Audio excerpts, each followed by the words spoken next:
Hello, everyone who is joining in. Welcome to tonight's screening of Cooked. Hopefully you have all just finished watching the film and you're excited to join us for our panel discussion about the film.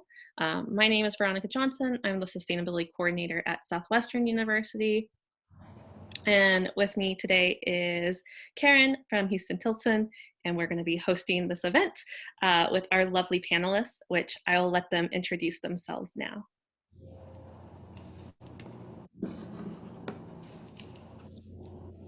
Ladies first, right? Okay. Hello, everyone. My name is Judith Helfand. I'm director, producer of Cooked Survival by Zip Code. I'm so honored to be. My daughter is just my 6.5-year-old daughter is not asleep, is clapping from the other room. Thanks, Theo.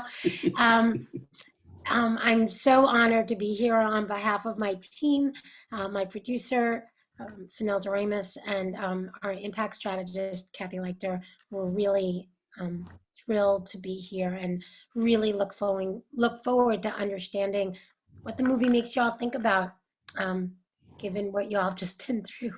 So thank you for having me. And I'll pass it to Amanda.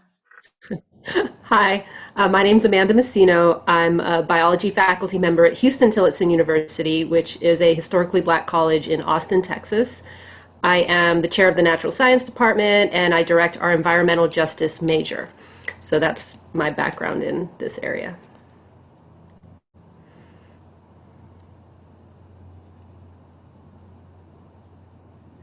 I'm Madeline Waterhouse. I'm a senior environmental studies major, anthropology minor at Southwestern University. I'm here representing my capstone thesis group where we took a critical approach to climate vulnerability in a carceral state with an abolitionist approach to climate justice and climate change. And I'm very glad that Veronica asked me to be here.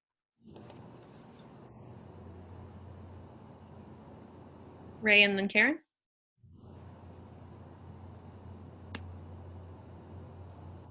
My name is Raymond Mejia. I'm an emergency management specialist for the City of Georgetown, Texas. I have a long history in emergency management, and I was also in the U.S. Navy as a nuclear, chemical, and biological warfare specialist. Been with them for 2.5 years. I worked with the state of Texas Division of Emergency Management for several years in the Texas Commission on Environmental Quality, and also the U.S. Coast Guard in the state of Texas. I've conducted a lot of risk assessments across the country, and that video we just saw, I also have some background with Katrina in Louisiana, and did a risk assessment up in the middle of the United States up there at the New Madrid Fault. So I have some familiarity with the risk proposed by those events, and also, firsthand impact, look at consequences of that, as well as the BP oil disaster in Louisiana. But I'm very happy to be representing this local area today, especially after what all the people, residents just went through here. Thank you. Hi all, and I'm Karen Magid. I'm the Director of Sustainability and STEM at Tillotson University, and really happy to be co-hosting this event along with Southwestern and Veronica. We collaborate with other institutions in Texas through the Texas Regional Alliance for Campus Sustainability. And so Veronica was talking about this event, and it just seems so perfectly aligned with, as Amanda said, how we approach sustainability, which is through that environmental justice lens at HT. So really, really glad to be having this conversation, and excited to hear the questions and the discussion. Thanks. Yeah, to start us off, really just your thoughts on the film that we just watched and how it relates to the most recent weather events we just had. And then while we're talking about that, participants, please feel free to go ahead and put your questions in the Q&A box at the bottom. And then we'll get to those once we're done touching base on how we feel and what really resonated with the film. And anyone is welcome to jump in.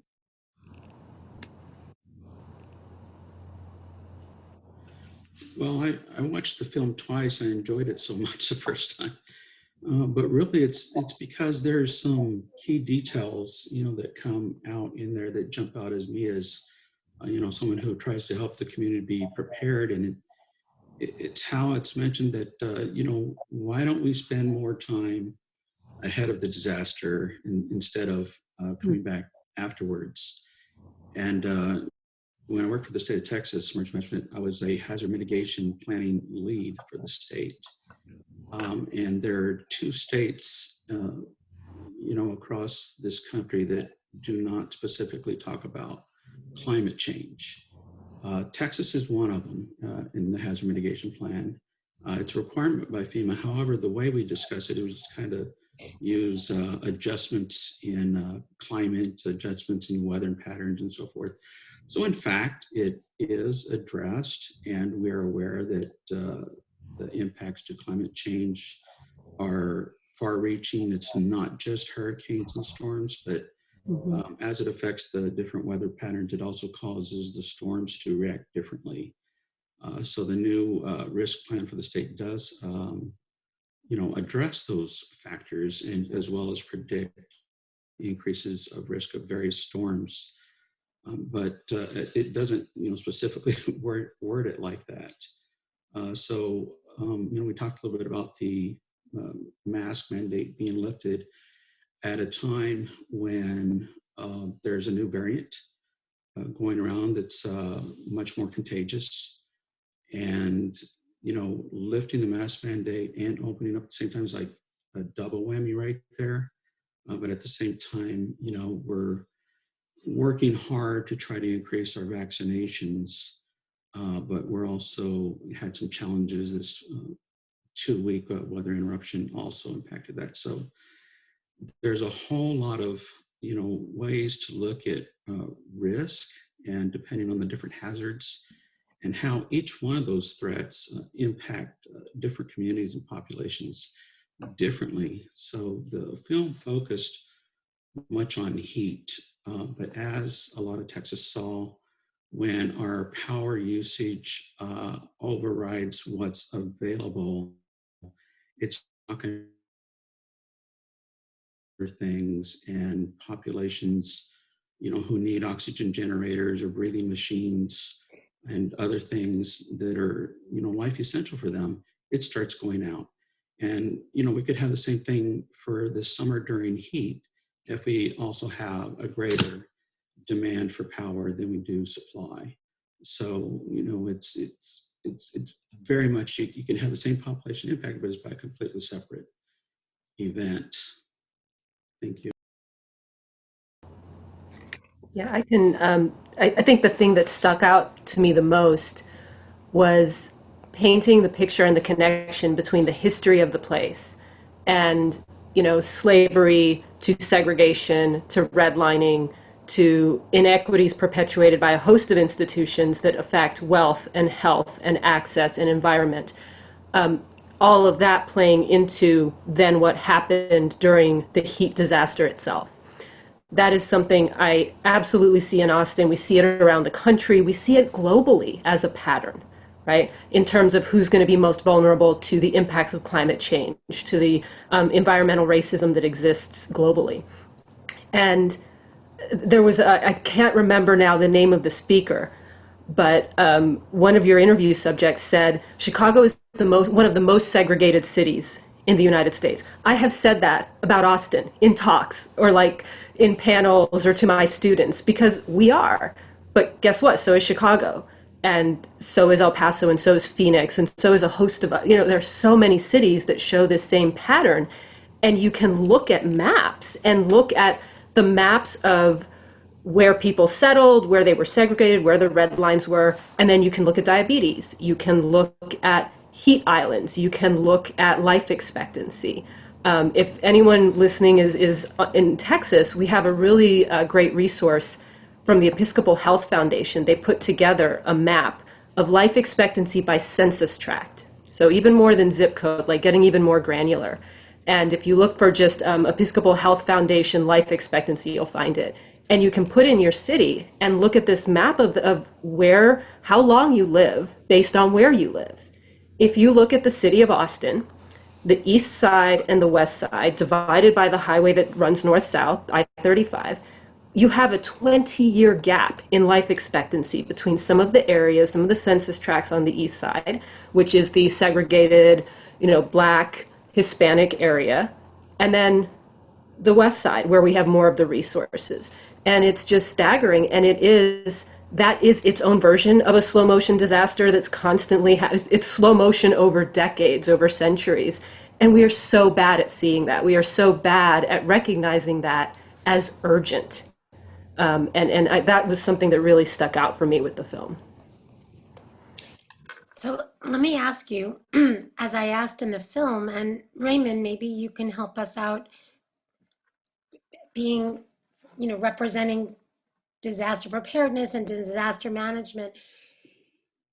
If there's a 20-year lifespan gap, and we know that, and it's documented, and it's right there for everyone to see, is that enough of a disaster and an emergency to be able to address it in the same way that we would a one-time event? Like, is it possible to use disaster preparedness resources and money that would go towards one of those big, weekend events, which, cost $250,000, and say, okay, let's invest in community health services that is going to address diabetes. Right. And we will invest $250,000 into jobs that give people health benefits so they can do that community work, which is proven to help elevate everybody's health and could fundamentally address the lifespan gap, which is a disaster, and which we know immediately, like, if we're willing to stockpile diabetes medication in case there's a terrible tragedy or a terrible storm or a terrible heat wave or something like that, why not address it ahead of time in the form of infrastructure building? And could that be recast and redefined as a form of disaster mitigation, disaster preparedness, new brand of first responders? Well, yes, everything you said makes sense. And obviously you see some of those things happening depending on the company they work for, or the city or the state, and the rules and regulations that are applied on government levels. But when you talk about, certain areas of population being higher risk or dying sooner, there's a lot of different factors. For instance, in Louisiana, when I moved there, they have this area called Cancer Alley because of all of the toxic chemicals being released by the companies there. When I first moved, I realized they measure it by the thousands of hundreds of tons. I'm thinking, really, tons, that much pollution? Sometimes they have what they call yellow rain in the area. So cancer is very high in that area. So why is it a certain demographic of population that's more at risk to death? Well, these kind of toxins, they damage all kinds of parts of your body that make you more vulnerable to various diseases. And at the same time, they're not going to put, really nice, huge neighborhoods in these areas next to these factories. They're going to be lower income type areas. And so you're going to have a certain kind of people who are living afford that. A lot depends, on their in their background and the society in general. And also there's other areas like next to the rivers. If you're high on the river and you're overlooking it, it's very nice.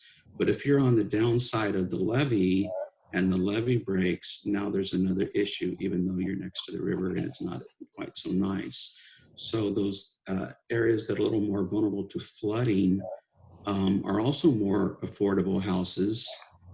So, once again, it's demographics on location. Are you located in a more hazardous area? And then also, as we saw with Chicago, as some areas get dilapidated and go down, and you see that a lot in Texas too, and a lot of the older towns in certain areas, you have different populations moving in or moving out. And then those populations are vulnerable, like you said, is their health care immediate available candidate. So all those factors come into play. As far as Austin goes, yeah, that side of town, although it's starting to be built up a little bit, you can certainly see the difference between that and the west side of over there by University of Texas, and just take a look at the neighborhoods and the comparisons, and how much land does this house have versus the east side, where they pack a whole block of homes in one single area. So there are a lot of factors at play that make them more vulnerable to diseases, but also to natural disasters as well. Yeah, I mean, I love that definition of thinking of disaster more broadly, and thinking about what we would do on these systemic issues to better prepare us.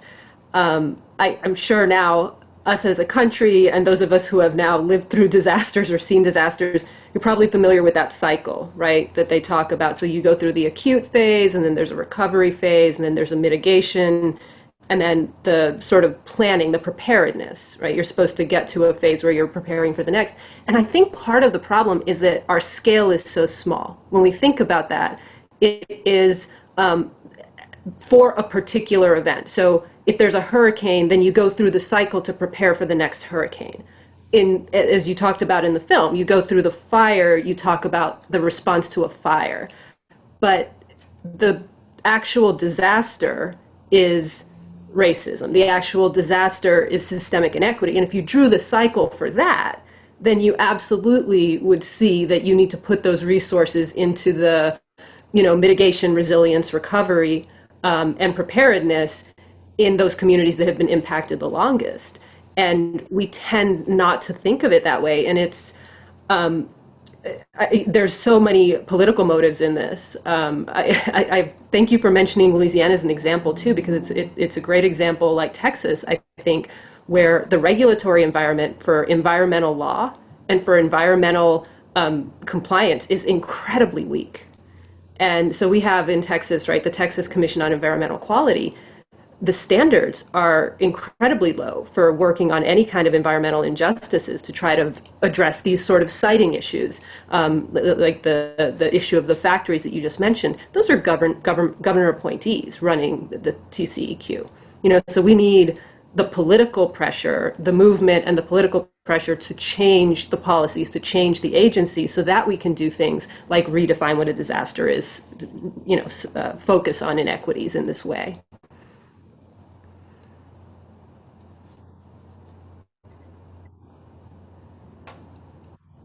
Judith and Amanda, I wanted to talk a little bit more about that word mitigation, which is part of the emergency management cycle. You have your preparedness, response, mitigation. They've added a prevention mission area, for things that they can actually try to prevent human cause type incidents. But you can't prevent the natural disasters. You can't prevent the pandemics.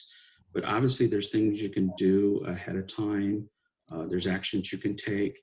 But mitigation, the studies that FEMA has done shows a 6-to-1 benefit in dollars. So, every dollar invested into mitigation, making people and infrastructure more resilient to disasters saves you $6 on the back end. But it's also a difficult sell, and this is, my lifetime challenge, is how do you sell? We have to invest $1 to save $6 if it's never happened before, right? And they say, it's never happened before, so, we're not all that worried about it. We've never had a global pandemic since I've been alive, so we don't have to, start building these points of distribution plans, et cetera. So, there's a lot of different people who are considering this, and we are working at it. But obviously, it's never enough, And so I like to think of it as mitigation. You're talking about the disaster before the disaster. Yes, to me, it's that mitigation phase. It's making people and things more resilient. And the way to do that, it depends on the hazard you're looking at. Plans, it's exercising, it's going into your communities, engaging with them, finding who's vulnerable to what, so that you can address it ahead of time. Our city has a tornado siren system that I manage, and we test it once, and communications are tested 3 times a day, and we also do a quiet test every single week. But I went right into the neighborhoods where my sirens are and asked them, did you hear it? What did you do? What did you think? And as I'm in one neighborhood near some apartments, there's a siren, and I see a lady coming up, and I ask her, I wanted to ask, hey, what did you think about that siren? And she signed to me that she's deaf. So she would not have heard the siren.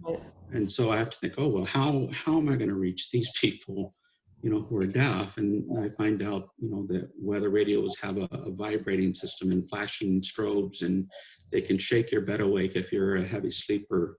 And then also there's, communications via cell phone and telephone that we have down here locally through Warren Central Texas system that we have that everybody can sign up for.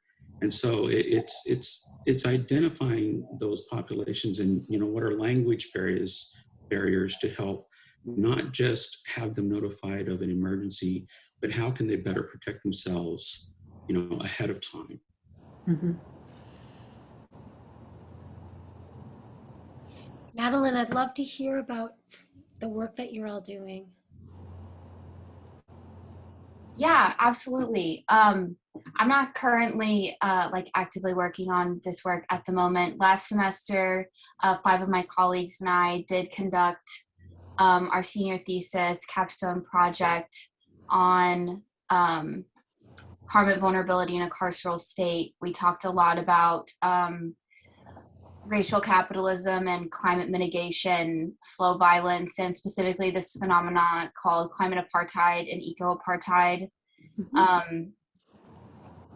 Talking a lot about replication of vulnerabilities, kind of how Raymond was talking about. And we struggled a lot with, well, what do we do with all of this? What do we do with all this, everything that we have learned that's highly discouraging information? And we did a lot of reading, a lot of studying, and we found that mutual aid and community organizing and working small to get big is really the best way to go, and being in touch with your community, like how Raymond is saying, and a lot of what was reflected in your film with community organizers and church elders, I thought was really incredible. I mean, these are people that are highly active within their communities. They know what's going on, and those are the people that should be trusted and asked what to do with all of these resources. So I really appreciated how you included all of that and put such a focus on it. Yeah. Have you seen that play itself out during COVID-19 in Texas and during the last couple of weeks of the deep freeze and the no electricity? I actually have, I think on a scale that I haven't ever seen before, locally at least. The Austin Mutual Aid campaign has done some seriously incredible work in the last month. They're always doing incredible work, but they were just elevated to a platform that they hadn't experienced before.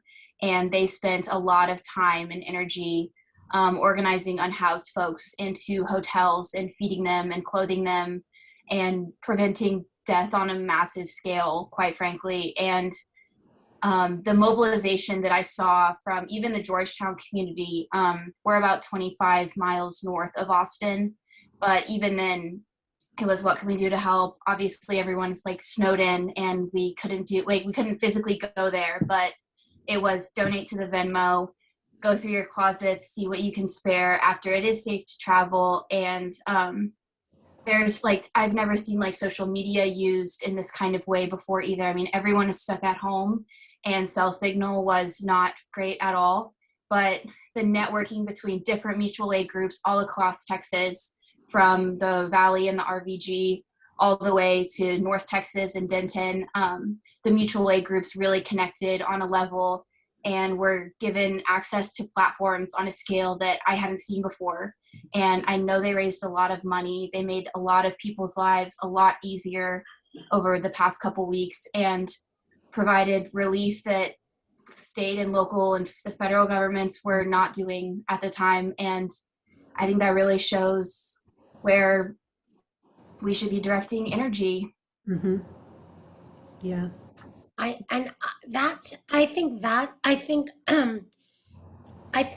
think that those models are worthy of like serious documentation and are worthy of investment and are worthy of looking at as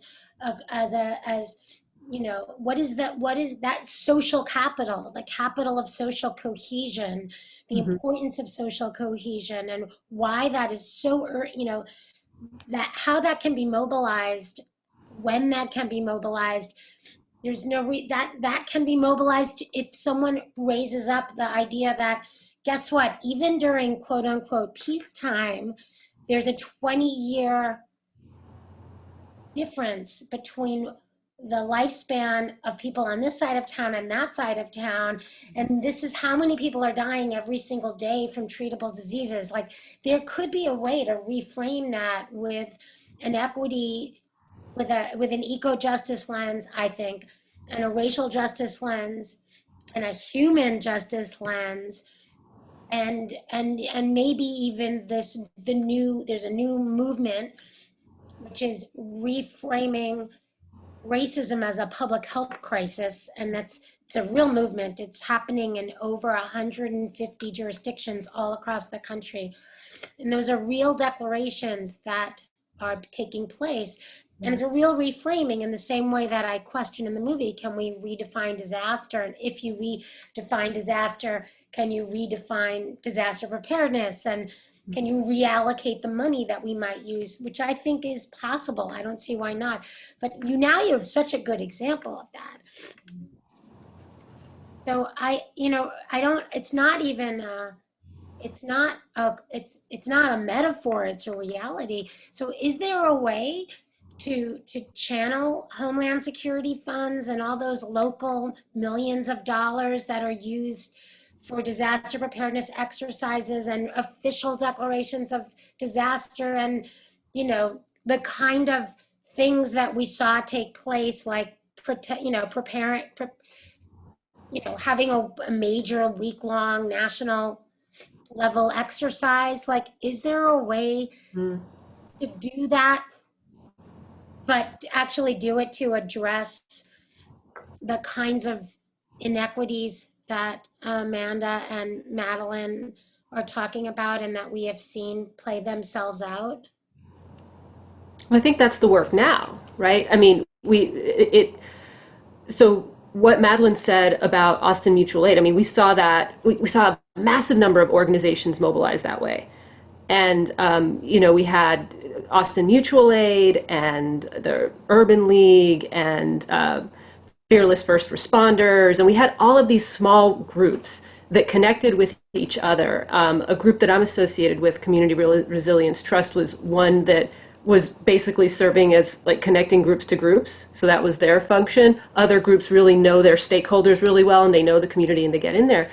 And you're absolutely right about the social capital. The reason those groups were able to be effective is because they already knew each other, they had worked together, there was a level of trust, and even though they weren't all necessarily perfectly equipped to deal with a disaster, but they were equipped to work with each other and to collaborate and to do what needed to be done in the moment. The challenge now is that we know this works. We've seen it really dramatically. It was very difficult to mobilize funds other than from individual donors. Very, very difficult. Because bureaucracy, takes time. Time kills all things, it seems sometimes, in bureaucracies. And I think that's our challenge now in the work after. In our, post-recovery phase for this particular storm disaster, our work is to put the political pressure to make sure that funds do go to these groups, now so that they can invest in themselves and strengthen the network and be ready for the next thing that happens, whatever it might be, but also to make it easier for those groups to access funds like FEMA or state or local funds when the disaster comes, that there are channels to get money to them quickly rather than, oh yeah, put in a requisition and we'll have you reimbursed in a month for all of these hotel fees, for example, that you're paying for to rent hotel rooms for people who don't have a place to stay.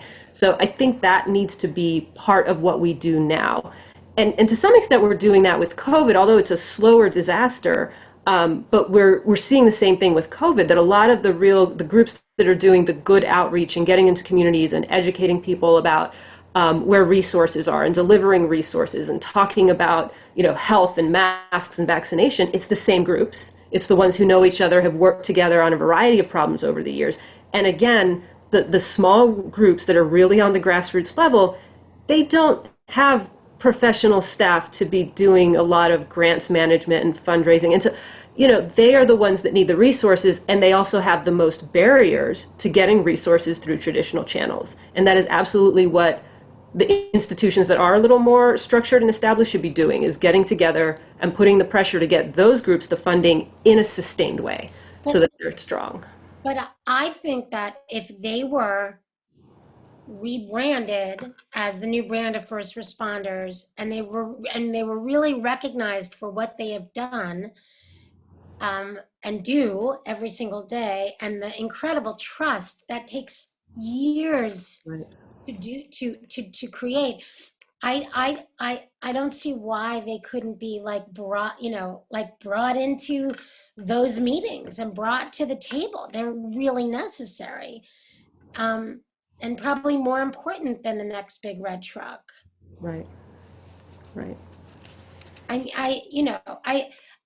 Because from what I understand, the world of disaster preparedness is hyper local, and the funds are hyper local, and they're organized geographically, and it shouldn't be rocket science to be able to sort of see how important they are, and that they represent a local economy that if that local economy is invested in, it'll make everybody healthier. Yeah.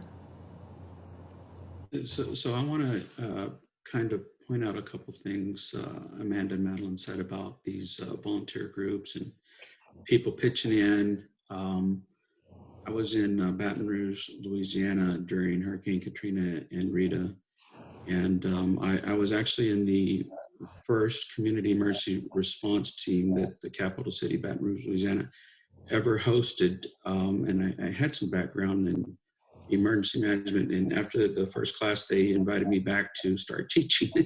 So I started teaching the CERT classes. And these are groups where, you teach the individuals to take care of themselves and their families and then their neighborhoods. But they're much like these other groups who help out in many different ways. And as Madeline said, people were coming together all over the place during this disaster.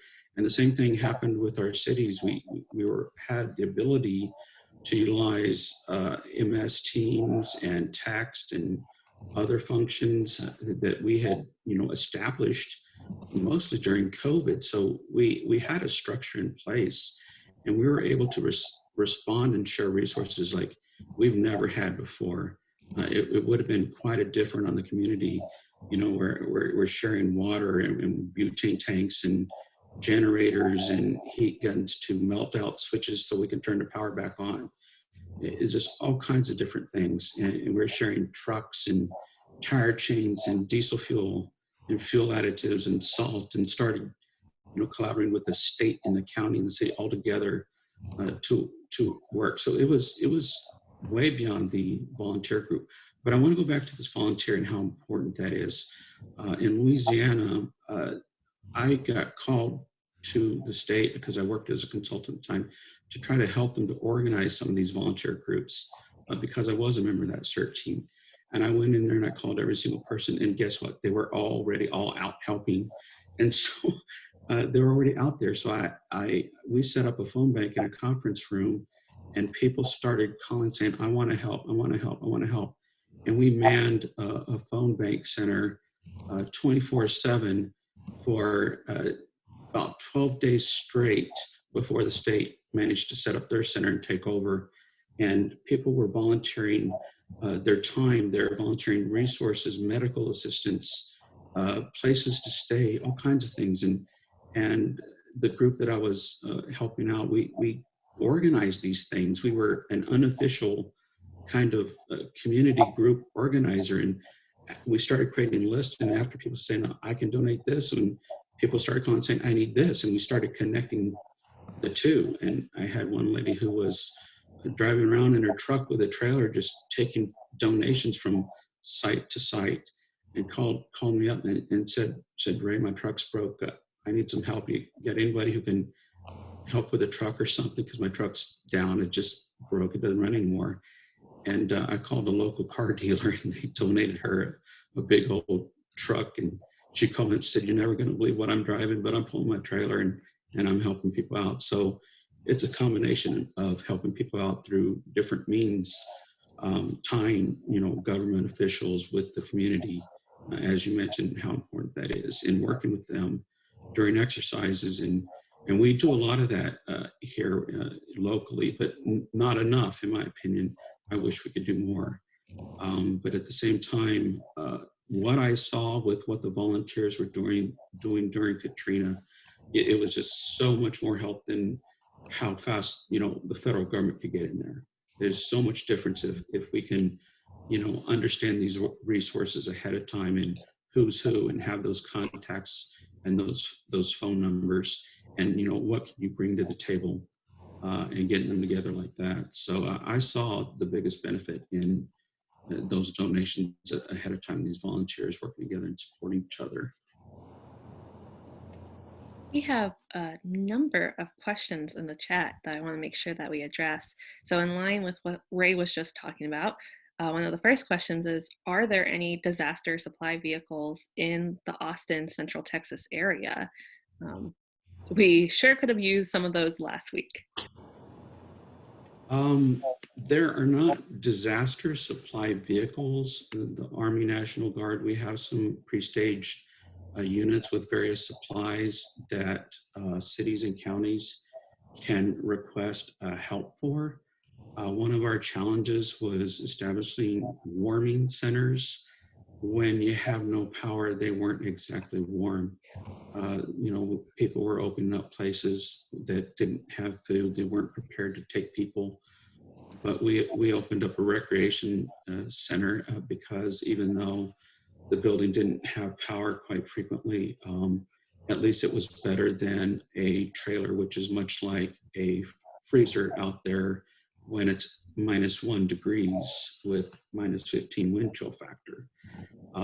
Butane was, in shortage, and the propane tanks for the trailers, it was just, there was no way to get there. There was no supply to heat these trailers. There is no power. Get natural gas didn't have the energy to run the pumps to provide gas to homes that had natural gas. Electricity going out, water going out. So they basically had no utilities for a huge amount of the population.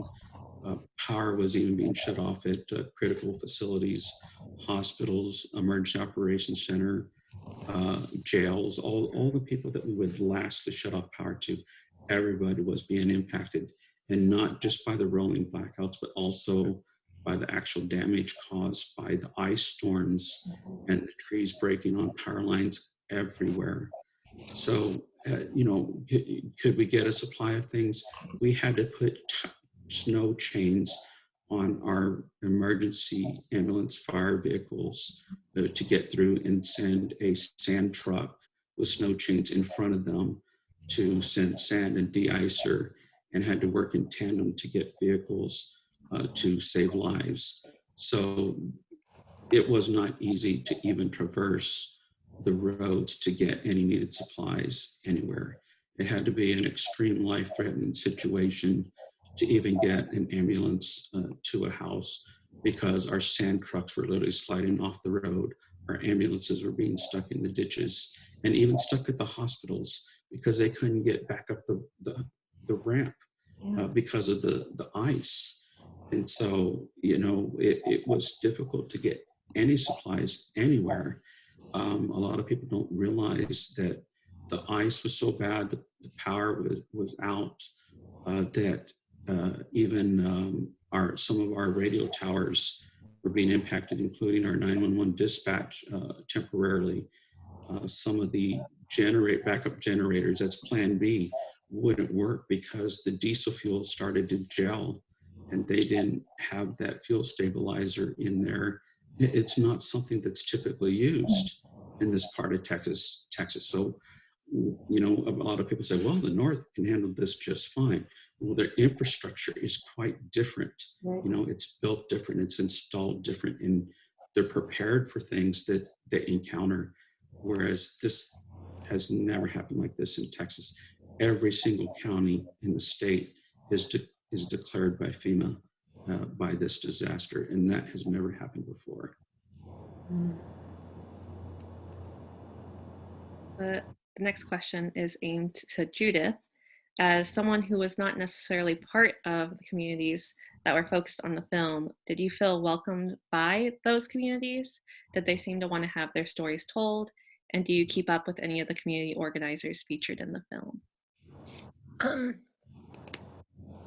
I do keep up with some of the organizers in the movie. I'm in touch with Oren, and at different points, I've been in touch with Growing Home, and I stay on top of them and try to be as supportive as possible. We did a lot of screenings in Chicago over the last couple of years, and of course, especially when we were doing screenings, we're always trying to bring either those community organizers or like organizations to elevate their work and to sort of bring them into deep conversation.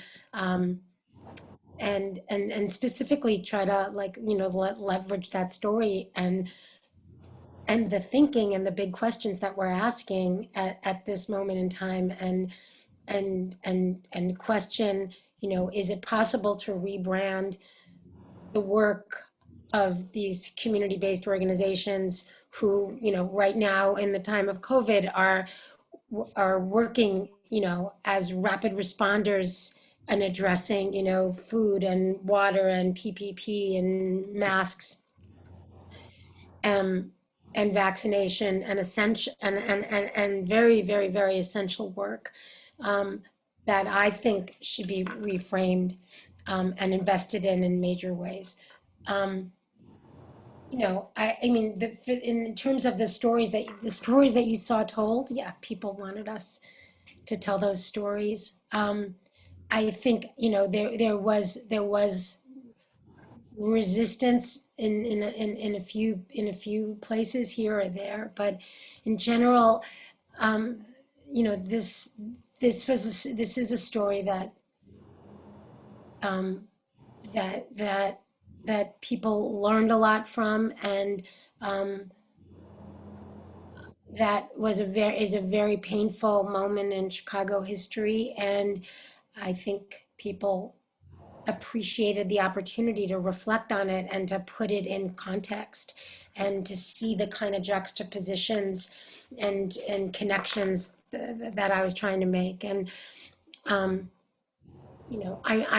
not from Chicago, but I was and initially I didn't think that I would sort of insert myself into the film, but it turned out to take a very long time to make this movie. And as time went on, it became really clear to me that it made a lot of sense for me to suture this film together with the kinds of connect the dot questions that I was asking, and that in a way I represented the white community really having to look at the whole notion of survival by zip code, and to really question what does it mean to not see the underlying everyday insidious disaster of structural racism, to not recognize that we in many cases are beneficiaries of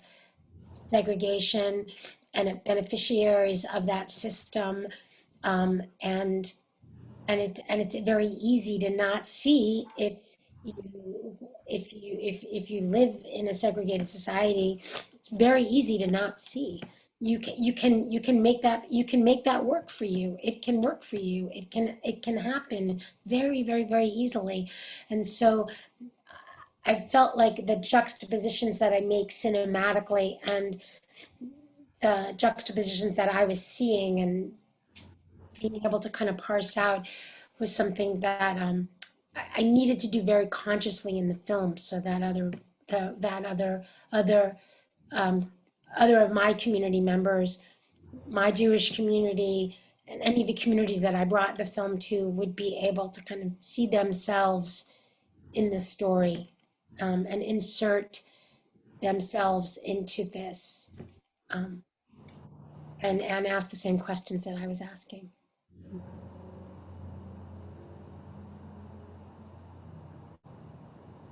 Great. I see Amanda wants to answer this question. What do you think are the dangers of the commodification of disaster preparedness? And what do you think of doomsday preppers in media showing off doomsday prep? Yeah, I'm actually, I think the questioner directed this toward Judith, but I'm curious to ask the rest of the panel because my reaction to this is twofold. Number one, during the storm outage, I felt completely out of control personally. I drive a Prius. There's no way that thing can handle snow. I live in a place that has single pane windows. I mean, I was not prepared. And I found myself basically panic purchasing foil blankets and a collapsible water container. I somehow, in the haze of all of this, decided I needed a foldable axe. So I guess that the next time there was a storm, I could go out into the woods and chop myself firewood for a fireplace I don't have. So there was a panic element and there was a comfort in buying things as if that was going to prepare me for the next time around. So I just want to recognize that and pin that. There's an impulse there that I think can be soothing personally to people. On the wide scale, in terms of disaster prep and people, making the doomsday kits, I could see there is some value potentially to the very orgs that we were just talking about. If the only way that you can get some of these, military level, professional organization level resources would be to be a member of those organizations, that would be kind of limiting for some of the groups that are doing the work on the ground. The fact that there is a market for these things, as sort of strange and scary as it can be, does mean that a small organization who wants to prep can go onto Amazon and buy a bunch of foil blankets or MREs or some of these other, again, things that used to be niche, that you had to be from a particular kind of organization to access. So I don't know. So I don't necessarily see a big danger to the work we're trying to do from that. I think that potentially some of that can be a little bit of a stopgap for some of the work we're trying to do. The ideal would be to, have resources that we generate ourselves and skills and things that we don't need to rely on the foil blankets. But man, it's nice to have the foil blankets. If you're working with an org that is working with people who don't have homes, having a supply of those things might be really important, and the fact that there's a market for them makes them easier for those orgs to get. So I'm curious how others are reacting to that, would react to that question, because that's a good question.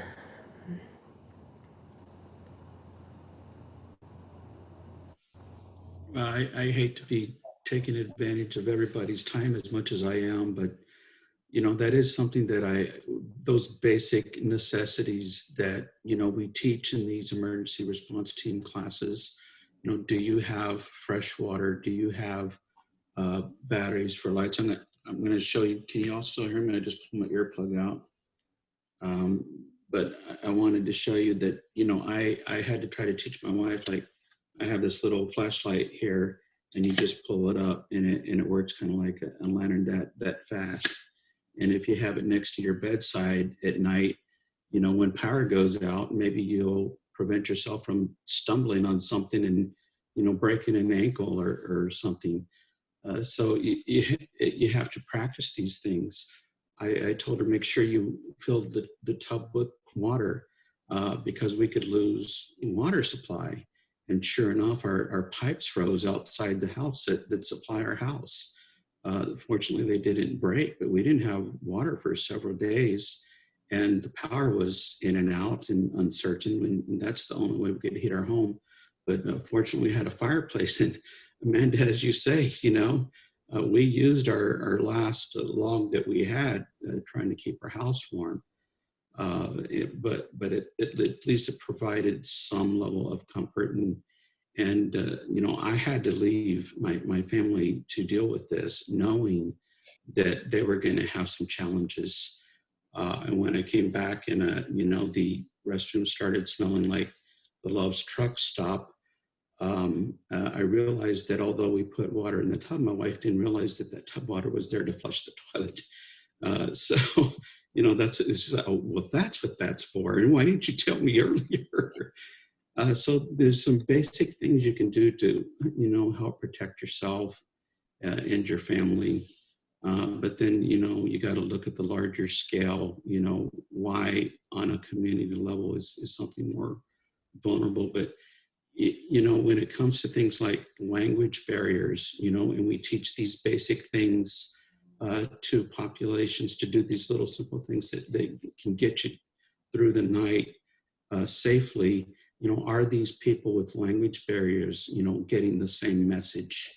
Recently, we're updating our hazard mitigation plan for the City of Georgetown, and I'm including pandemic and winter weather and other hazards that we can encounter.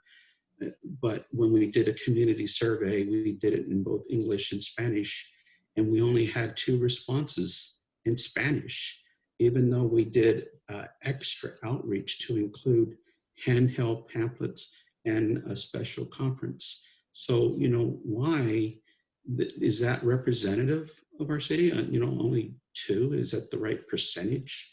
Well, no. So what are the challenges? Are they also uneasy about answering these things and saying where they live?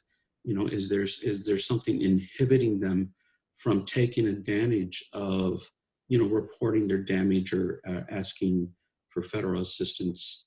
Amanda and several of you have mentioned, these grants and programs that actually do exist, but as you mentioned, it's a challenge to go through the paperwork and the red tape, and do you have the resources to manage these grants? Yes, they're out there, including for nonprofits and these churches and agencies that help people. Yes, they exist, but it is a challenge for everybody to try to take advantage of those opportunities, and I'm always promoting the grants as much as I can and trying to connect the dots as much as possible so that people can take advantage and get those resources ahead of time or post-disaster. And that's something that, I've been working on every single day since this disaster we're still working on getting, our cities and counties declared by FEMA to certain categories of assistance to harden our infrastructure, to rebuild it, to repair it, to repair all those pipes that broke and burst. So, FEMA, the whole entire state is still working on doing this, but there are some programs, great programs in place, and it is a challenge to get that information out and to get the resources needed to manage this and take advantage of it. That's a huge challenge. It always has been.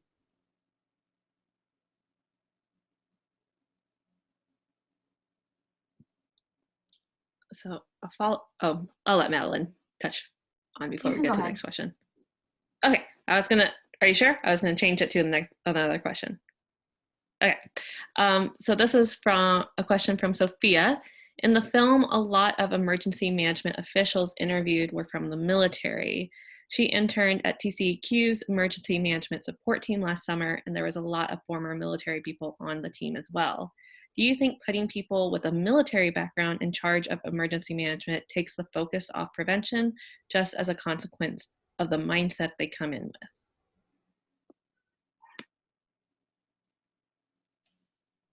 Who is that for? Either you or Judith. If I may, I actually worked for TCQ before. What does TCQ stand for? Oh, I'm sorry. It's a Texas Commission on Environmental Quality. Okay. It's the state version of the EPA. But for that response area, it's not just TCQ. It's kind of in general. You'll see that, there's a general in charge of the response over there in Louisiana. They put, the Coast Guard admiral in charge of Katrina.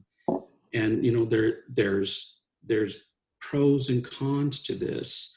The pros are they understand practice preparedness, response, and organization and structure, and getting people together to work towards a common goal. Katrina had numerous disasters. They had the oil, they had the white goods of ovens and refrigerators to deal with. They had the saving lives up front, and none of the response vehicles could get into there because the highway basically looked like it ran into a lake. We had all the resources from all over the place, all over the country, but they just couldn't get to the disaster. So, there's a lot of faith and trust put into people who served the country. But at the same time, as shown in the video, you see the trucks and, all the money put into, those are response vehicles. And when you have emergency management run by law enforcement and fire chiefs, when do you see the sirens and lights going? Post-incident, after the fact. So they're very much trained in more so of the response side versus the preparedness. And so, I think that's one of the key points of this story is the benefit of reducing the consequences before it actually happens, getting people healthier so they're not as vulnerable to diseases, teaching them and training them so they know what to do for little situations like putting a fire out with the fire extinguisher versus having the whole house go down or doing something wrong that makes it worse. So, having being the team lead for mitigation in the state of Texas, I preach that. I trained every single month. I traveled across this huge, gigantic state and would train the counties and cities that it's more important to put this effort up front than it is to respond. Obviously, we need those quick resources to get there and save lives when it happens. But at the same time, if you properly prepare and plan and mitigate ahead of time, you may not need that fire truck. You may not need that helicopter with somebody to pull them out of the river or a cabin that's flooded because we lose lives there as well. So the value is not just to the people, it's also to the responders, who don't have to get put in harm's way when there's not a life that they need to save because the efforts were put up front where the consequences are reduced or not even there.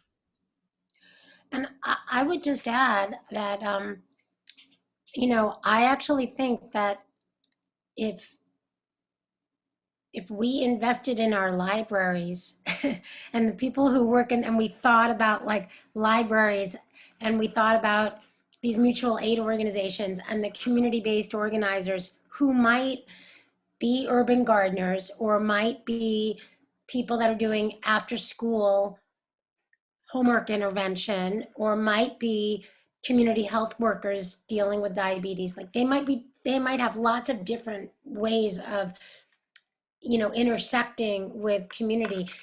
If they were part of if they were hired or if their organizing principles and their organizations and their infrastructure and those anchor institutions were invested in and their work was invested in, but also they were looked at and we understood their value as people who really understand how their community works.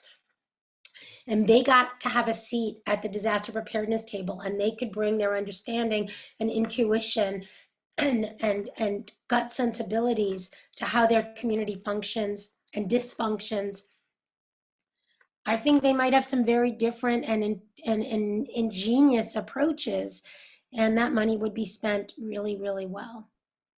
And they would have a very different point of view, and they might understand how to do something in a radically different way that would never occur to someone who has, a great military mind, because they might come to this with, with the point of view of an elder, the point of view of a community, and a very specific community, and understanding how that community works and doesn't work. So I think we need to mix it up.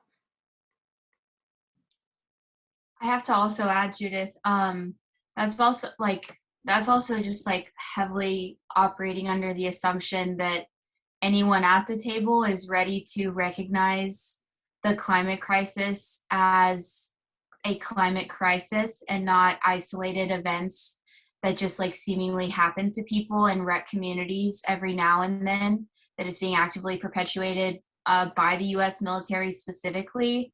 They are one of the largest carbon emitters in the world, and they also make their infrastructure climate resilient while actively denying climate change. One of my favorite little terminology things is the carbon bootprint of the US military.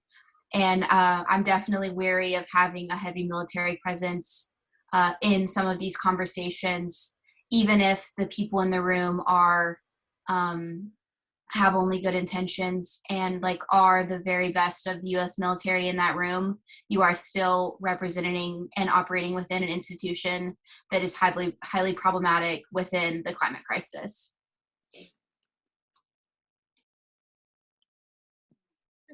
We are running out of time, but I wanted to make sure that this one last question gets asked, which is, what kind of things should voters look for so this, assuming climate-related disasters, doesn't happen again? Oof.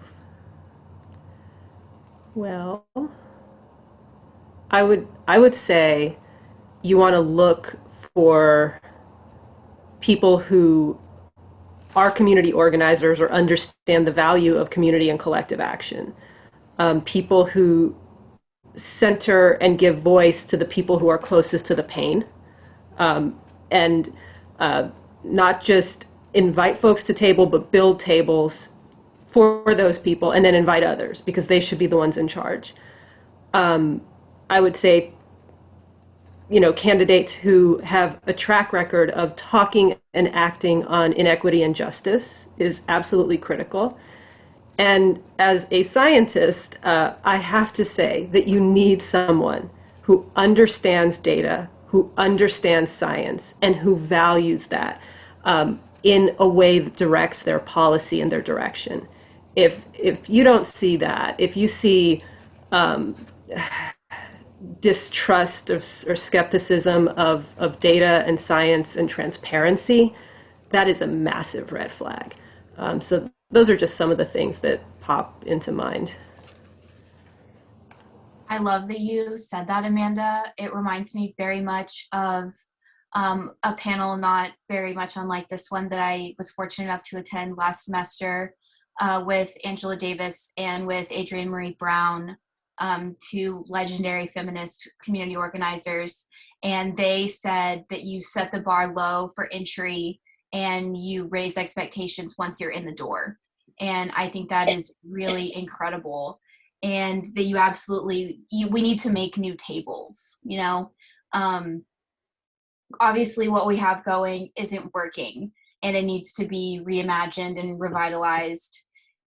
And I had something else I was going to say, but I forgot. Oh, also, yes. It is highly important to be an informed voter, and all of these are important conversations. But also, voting is the bare minimum. You need to be actively involved within your community at all of the other times of the year when it's not time to pull up to the ballot box. You should be seeing what kind of mutual aid organizations are in your area. What can you do in your direct community?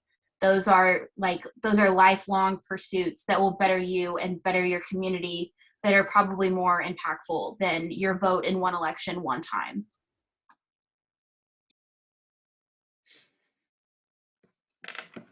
And, you know, I think right now, it seems to me from the news that I'm looking at in Georgia that we have to protect people's right to vote. And I think it seems to me that the Republicans got very, very scared after they saw what happened in Georgia and after they saw the incredible turnout. And they're going to do everything in their power to not let that happen again. And we can't let we can't let the Voting Rights Act get decimated state by state the way that it might.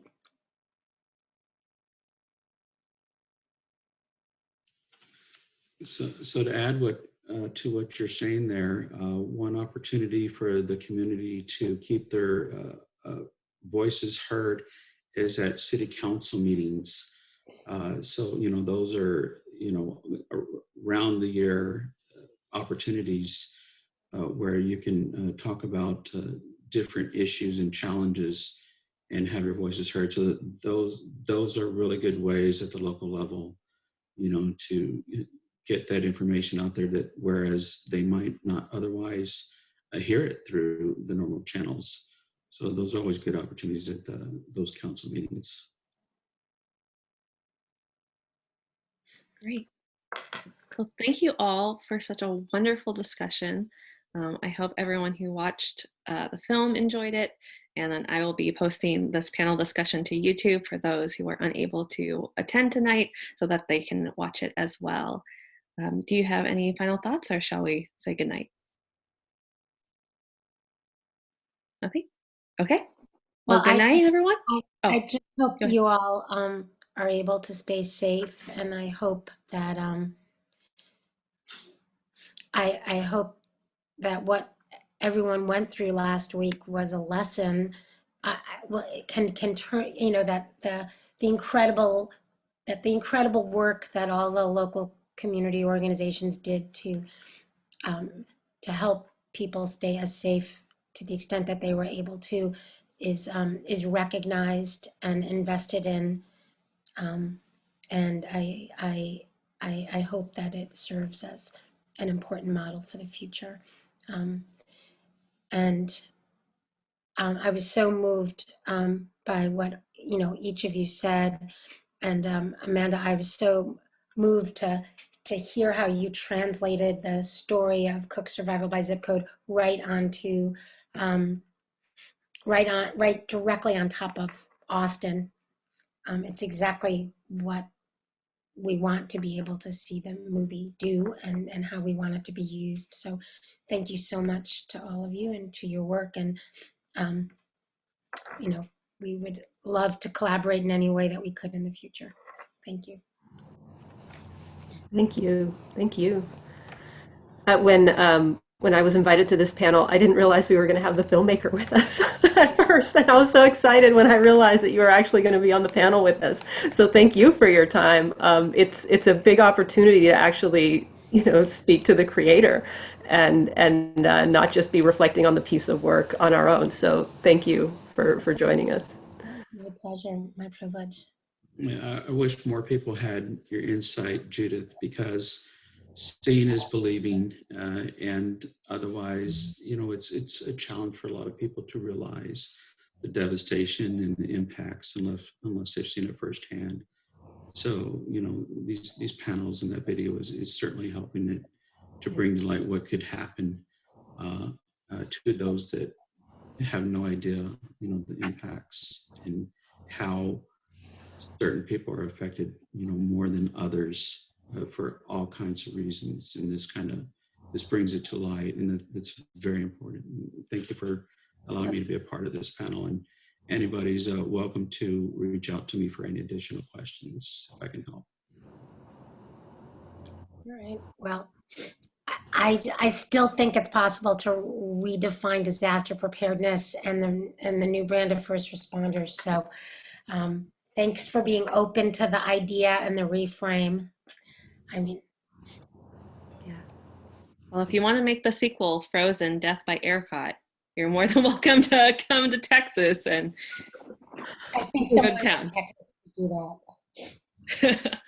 Frozen. Alrighty. Oh my goodness, Frozen. Yeah. Maybe you can get that from Disney. Yeah. Yeah. That's right. All right. Good night, everyone. Bye-bye. Thank you. Bye. Yeah. Be safe.